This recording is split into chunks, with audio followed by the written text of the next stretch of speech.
Good morning सगळ्यांना, तुमचं स्वागत आहे माझ्या मिनी ब्लॉगमध्ये. तर हा माझा फर्स्ट मिनी ब्लॉग आहे. कसा वाटतोय तो कमेंट करून नक्की सांगा. तर सकाळची वेळ होती, खूप सकाळच्या 5-5:30 वाजलेल्या होत्या. सगळं काम वगैरे आवरलेलं होतं.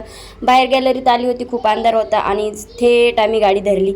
म्हणजे धरली नाही, गाडीत बसलो. मस्त डान्स वगैरे करत आम्ही गाडीमध्ये बसलेलो होतो.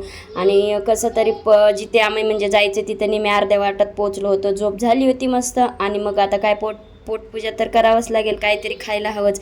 मस्त खाऊन पिऊन वगैरे पुढं म्हणजे खायला वगैरे घेऊन पुढं निघलो होतं. म्हणजे घाटात आम्हाला खायचं होतं. आणि एकतर एवढा उशीर झालेला होता, आम्हाला लवकर जायचं होतं तरी पण उशीर झालेला होता. तर मस्त घाट बघत बघत आम्ही तिथं आलो. मस्त जे नाश्ता वगैरे घेतला होता इथं केला, मस्त थोडेसे फोटो वगैरे काढले आणि चला फायनली अजून बसलो. तर आलेलं आहे पुढं काय हे असतं, बोगदा वगैरे म्हणतात. तर कोणी पाहिला नसेल तर नक्कीच बघून घ्या आणि व्हिडिओ कसा वाटला तो कमेंट करून सांगा. तर भेटू. आणि ह्याच्या मोठा ब्लॉग पण आलेला आहे तो